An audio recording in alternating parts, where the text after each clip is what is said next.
معراج النبی صلی اللہ علیہ وآلہ وسلم میرے اور آپ کے آقا و مولا صلی اللہ علیہ وآلہ وسلم کا دوسرا بڑا معجزہ ہے۔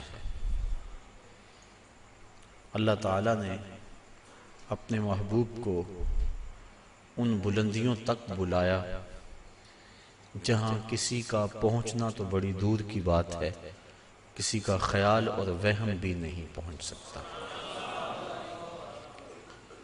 خرد سے کہہ دو کہ سر جھکا لے، گمان سے گزرے گزرنے والے، یہاں پڑے ہیں خود جہت کو لالے، کوئی کیا بتائے کدھر گئے تھے، سراغ عین و متا کہاں تھا، نشان کیف و الا کہاں تھا، نہ کوئی ساتھی نہ کوئی راہی، نہ سنگ منزل نہ مرحلے تھے، کمان امکان کے جھوٹے نکتو تم اول و آخر کے پھیر میں ہو، محیط کی چال سے تو پوچھو کدھر کو آئے کدھر گئے تھے۔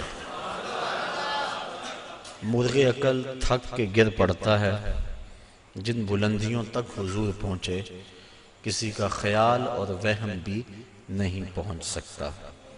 ابو الحسن رفاعی علیہ رحمہ کا وہ قول کئی مرتبہ پیش کر چکا ہوں۔ وہ فرماتے ہیں کہ میں نے روحانی طور پہ پرواز کی حتی ساعت تو فی الفوقانیات، یہاں تک کہ میں بہت اونچا چلا گیا، میری روح پرواز کرتی گئی، ایک عرش آیا اسے عبور کیا، دوسرا عرش آیا اسے عبور کیا، 7 لاکھ عرش عبور کر گیا۔ عرش ایک نہیں ہے، عرش کئی ہے۔ عالم امکان اور عالم وجوب کے درمیان عرش عالم برزخ ہے۔ جب اللہ تعالیٰ دنیا پر کوئی تجلی ڈالنا چاہتا ہے تو پہلے عرش پہ ڈالتا ہے، اگر ڈائریکٹ آ جائے تو کوئی تاب نہ لا سکے۔ یہی بہتر ہے کہ وہ پردے میں روح پوش رہے، وہ اگر پردہ اٹھا دے تو کسے ہوش رہے۔ کئی عرش ہیں، کہتے ہیں میں 7 لاکھ عرش عبور کر گیا۔ پھر آواز آئی ابو الحسن رفاعی کدھر آ رہے ہو؟ کتاب کا نام ہے النبراس، علامہ عبدالعزیز فرہاروی رحمۃ اللہ تعالی علیہ کی یہ مصنفہ ہے، جو علامہ سعد الدین تفتازانی رحمۃ اللہ تعالی علیہ کی علم کلام پر مشتمل کتاب شرح عقائد نسبیہ کی تشریح ہے، اور یہ وہ کتاب ہے جو تمام مکاتیب فکر کے مدارس میں سبقاً پڑھائی جاتی ہے۔ تو حضرت علامہ عبدالعزیز فرہاروی نے اس واقعہ کو لکھا، اور اس میں کسی فرقے اور گروہ کا اختلاف بھی نہیں ہے کہ روح پرواز کر سکتی ہے۔ کہتے ہیں میں 7 لاکھ عرش عبور کر گیا۔ پھر آواز آئی ابو الحسن رفاعی کدھر آ رہے ہو؟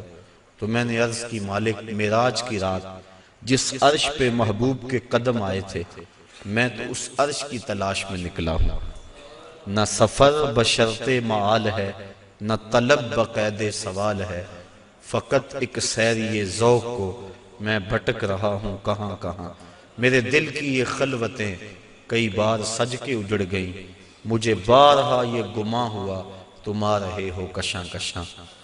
کہا میں تو اس عرش کی تلاش میں ہوں۔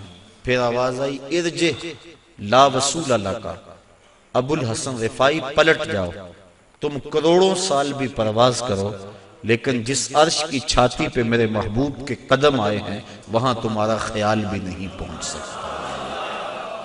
کوئی حد ہے ان کے عروج کی، بلغل علاب کمال، جن بلندیوں تک وہ پہنچے کسی کا تصور بھی نہیں پہنچ سکتا۔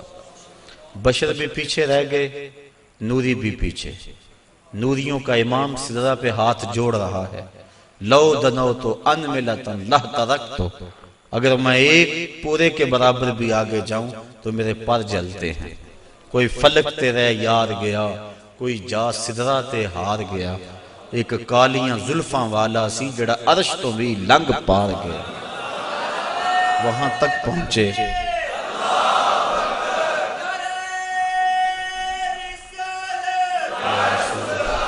تو وہاں تک پہنچے جہاں کسی کا خیال وہم سوچ بھی نہیں پہنچ سکتے۔ کہا ابو الحسن تم کروڑوں سال بھی پرواز کرو لیکن جس عرش کی چھاتی پہ میرے محبوب کے قدم آئے وہاں تمہارا خیال بھی نہیں جا سکتا۔ جس نبی کے قدم اتنے اونچے ہیں اس نبی کا سر کتنا اونچا ہوگا۔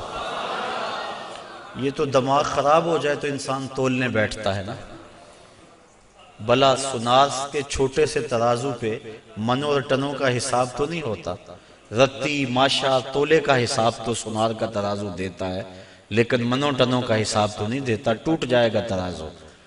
عقل کے ترازو پہ آپ مجھے تول لیں، میں آپ کو تول لوں، لیکن جو امام الانبیاء ہیں بھلا ان کا بھی وزن کیا جا سکتا ہے؟ اللہ اکبر۔ حضرت صاحبزادہ سید فیض الحسن شاہ علیہ رحمہ فرمایا کرتے تھے، تم نے حلیمہ کی بکریوں کے پیچھے پیچھے تو دیکھا، سدرہ پر جبریل کے آگے آگے کیوں نہیں دیکھا؟ تو جبریل بھی پیچھے، سارے پیچھے، جس کے قدم اتنے اونچے ہیں اس کا سر کتنا اونچا ہے۔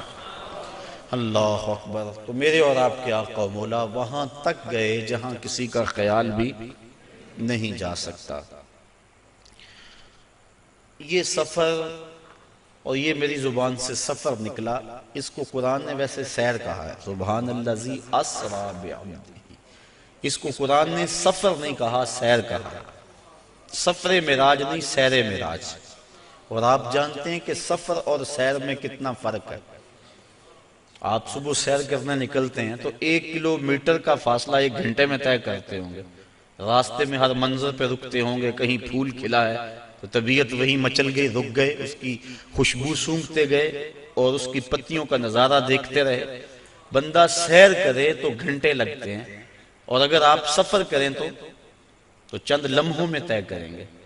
یہ معراج میں اتنی جلدی گئے اور پلٹ بھی آئے، بستر بھی گرم تھا، زنجیر بھی ہل رہی تھی، پانی بھی بہہ رہا تھا، اور ہو کے آ بھی گئے، اتنی تیز گئے اور آئے۔ قرآن نے اس کو سفر نہیں کہا یہ میرے نبی کی ابھی سیر ہے۔ تو میرے نبی کی سیر اتنی تیز ہے، سفر کتنا تیز ہوگا۔ اور میرا خیال ہے اسی پر اگر ہم غور کر لیں، ہم کہتے ہیں جب امتی مشکل میں نبی کو پکارتا ہے تو نبی مدد کو پہنچتے ہیں۔ کہا جاتا ہے کیسے اتنی جلدی آ جاتے ہیں؟ تو ظاہر ہے کہ جب کوئی دکھی پکارے پھر نبی سیر کرتا تو نہیں آتا، پھر تو سفر کرتا آتا ہے، اور جس کی سیر اتنی تیز ہے اس کا سفر کتنا تیز ہوگا۔ تو محبوب خدا اتنے سریع رفتار ہیں، اور کہاں تک پہنچے انسان کی عقل تھک جاتی ہے، یہاں تک کسی کا خیال اور تصور بھی نہیں پہنچ سکتا۔ یہ ایک الگ مضمون ہے۔ میں نے آج گفتگو یہ کرنی ہے کہ اللہ تعالیٰ کے عجائب قدرت کی نشانیاں جس لیے اللہ نے اپنے محبوب کو بلایا تھا وہ کیا تھیں، اور اللہ نے اپنے محبوب کو کیا دکھایا۔ سب سے بڑی نشانی اور سب سے بڑی دولت جو محبوب کے دامن میں ڈالی گئی اور حضور کو عطا کی گئی وہ اپنا دیدار تھا۔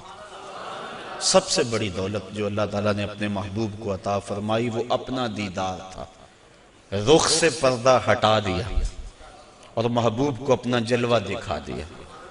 اللہ اکبر۔ اعلی حضرت امام اہل محبت امام الشاہ احمد رضا خان فاضل بریلوی علیہ رحمہ فرماتے ہیں، اور غیب بلا تم سے کیا نہاں ہو، جب خدا ہی تم سے نہ چھپا تم پہ کروڑوں درود۔ اب اس میں بھی اختلاف ہے کہ کیا دیدار الہی حضور نے معراج کی رات کیا تھا یا نہیں کیا تھا۔ بعض لوگوں کا موقف یہ ہے کہ حضور گئے تھے اور سدرۃ المنتہا کے پاس جبریل امین کو دیکھ کر آ گئے تھے، اللہ تعالیٰ کا دیدار نصیب نہیں ہوا۔ اگر یہ بات ہے تو پھر معراج موسیٰ علیہ السلام اور معراج مصطفیٰ میں فرق کیا ہوا کہ انہوں نے بھی نہ دیکھا اور یہ بھی نہ دیکھ سکے؟ اور جبریل کو اگر دیکھنے گئے تھے، جبریل تو 26,000 مرتبہ حضور کی چوکھٹ پہ آیا تھا، تو پھر حضور علیہ السلام وہاں گئے۔ اللہ تعالیٰ نے سورہ نجم کے اندر بیان فرمایا کہ ما کذب الفؤاد ما رأى، ما کذب الفؤاد ما رأى، جو آنکھ نے دیکھا دل نے اس کی تکذیب نہیں کی بلکہ تصدیق کر دی۔ تصدیق کون کرتا ہے؟ ایک شخص اچانک یہاں نظر آئے اور میں گمان کروں کہ یہ فلاں شخص ہے، تو میں آپ سے پوچھوں جناب یہ وہی ہے؟ تو جس نے اسے دیکھا ہوگا، جو اسے پہچانتا ہوگا، وہی کہے گا نا جناب ہاں یہ وہی ہے، اور جس نے میری طرح پہلی